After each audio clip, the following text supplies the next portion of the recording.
பவித்ரா வணக்கம். அண்ணா பல்கலைக்கழக வளாகத்தில் மாணவி பாலியல் கொடுமைக்குள்ளாக்கப்பட்ட சம்பவம் தொடர்பாக அதிமுகவை சேர்ந்த வழக்கறிஞர் வரலட்சுமி என்பவர் சென்னை உயர்நீதிமன்றத்திற்கு கடிதம் அனுப்பியிருந்தார்.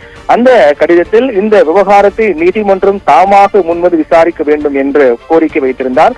அதே போன்று காவல்துறையின் விசாரணையில் குறைபாடு இருப்பதாகவும் நேர்த்தியான முறையில் விசாரணை என்பது நடைபெறவில்லை என்ற காரணத்தால் உடனடியாக மாணவிக்கு பாலியல் கொடுமை செய்யப்பட்ட விவகாரத்தை சிபிஐ விசாரணைக்கு மாற்றி உத்தரவிட வேண்டும் என்றும் அந்த கடிதத்தில் அதிமுகவை சேர்ந்த வழக்கறிஞர் வரலட்சுமி குறிப்பிட்டிருந்தார். அதே போன்று மாணவியினுடைய தனிப்பட்ட விவரங்கள் வெளியான விவகாரத்து தொடர்பாக சந்தேகம் இருப்பதாகவும் அது குறித்து விசாரிக்க வேண்டும் என்றும் அந்த கடிதத்தில் குறிப்பிட்டிருந்தார். இந்த கடிதத்தை விசாரித்த நீதிபதிகள் எஸ்.எம். சுப்பிரமணியம் மற்றும் லட்சுமி நாராயண் அமர்வு பல்வேறு தகவல்கள் இந்த விவகாரம் தொடர்பாக தெரிவித்திருக்கிறார்கள். குறிப்பாக இந்த கடிதமானது எஸ்.எம். சுப்பிரமணியம் மற்றும் லட்சுமி நாராயண் அமர்வு முன்பாக விசாரணைக்கு வந்தது. அதே போன்று இது தொடர்பாக காவல்துறை தரப்பில் இந்த விவகாரம் தொடர்பாக ஒருவரை கைது செய்திருப்பதாக தெரிவிக்கப்பட்டிருக்கிறது. அதற்கு மறுப்பு தெரிவித்த அதிமுகவை சேர்ந்த வழக்கறிஞர் வரலட்சுமி பாதிக்கப்பட்ட பெண் வாக்குமூலத்தில் மற்றொரு நபருடைய பெயரும் குறிப்பிட்டிருக்கிறார் என்றும் அது தொடர்பாக தற்போது வரையில் யாரும் கைது செய்யப்படவில்லை என்றும் அதனால் இந்த விசாரணை என்பது சரியான முறையில் நடைபெறவில்லை, உடனடியாக சிபிஐ விசாரணைக்கு மாற்ற வேண்டும் என்று கோரிக்கை வைத்திருந்தார். இப்படியாக வாதங்கள் நடைபெற்ற சூழ்நிலையில் மற்றொரு வழக்கறிஞர் கிருஷ்ணமூர்த்தி என்பவர் எஃப்ஐஆர் அதாவது முதல் தகவல் அறிக்கை என்பது எப்படி வெளியானது என்றும் இதனால் மாணவர்களுக்கு அதாவது பாதிக்கப்படக்கூடியவர்களுக்கு குறிப்பாக மாணவிக்கு பாதுகாப்பு இல்லாத ஒரு சூழல் ஏற்பட்டிருப்பதாகவும் ஒட்டுமொத்தமாக இந்த ஒரு மாணவி மட்டுமல்லாமல் பல்வேறு கல்வி நிலையங்களில் பயின்று வரக்கூடிய மாணவிகள் விடுதிகளில் தங்கி படிக்கக்கூடிய மாணவிகளுடைய பாதுகாப்பு என்பது கேள்விக்குறியாக்கப்பட்டிருப்பதாகவும் இதனால் உடனடியாக இந்த வழக்கை சிபிஐ விசாரணைக்கு வேண்டும் என்றும் வாதிடப்பட்டது.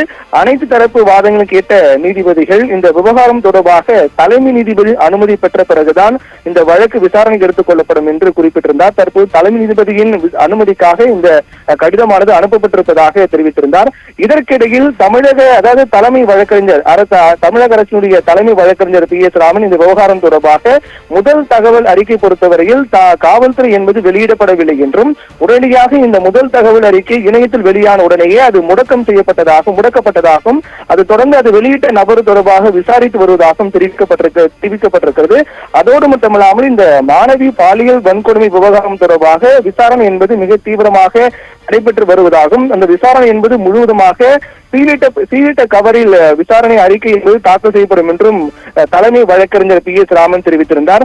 இந்த நிலையில்தான் இந்த விவகாரம் தொடர்பாக இந்த வழக்கை பொறுத்தவரையில் ரிட் மனுவாக தாக்கல் செய்தால் தாங்கள் விசாரிக்க முடியும் என்றும் ஆனால் அதே போன்ற சூமோட்டோ வழக்காக அதாவது தாமாக முன்வந்து வழக்கு விசாரிக்க வேண்டும் என்றால் அது தலைமை நீதிபதியின் அனுமதிதான் பெற வேண்டும் என்றும் அதனால் தலைமை நீதிபதி அனுமதிக்கு இந்த கடிதத்தை அனுப்பி வைக்கப்பட்டிருப்பதாகவும் அனுமதி கிடைத்த பிறகு விசாரிக்கப்படும் என்றும் தெரிவிக்கப்பட்டிருக்கிறது. ரிட் மனுவாக தாக்கல் செய்தால் உடனே விசாரிக்கப்படும் என்றும் ஆனால் இது தாமாக முன்வந்து வழக்கு விசாரணை பொறுத்தவரையில் தலைமை நீதிபதி அனுமதி வேண்டும் என்றும் அவருடைய அனுமதிக்காக அனுப்பப்பட்டு அதற்கு பிறகு இந்த வழக்கினுடைய அடுத்த கட்ட நகர்வு அதாவது அனுமதி கிடைத்தவுடன் விசாரிப்பதற்கான நடவடிக்கை மேற்கொள்ளப்பட வேண்டும் தெரிவிக்கப்பட்டிருக்கிறது. பவித்ரா, விவரங்களுக்கு நன்றி பிரவீன்குமார்.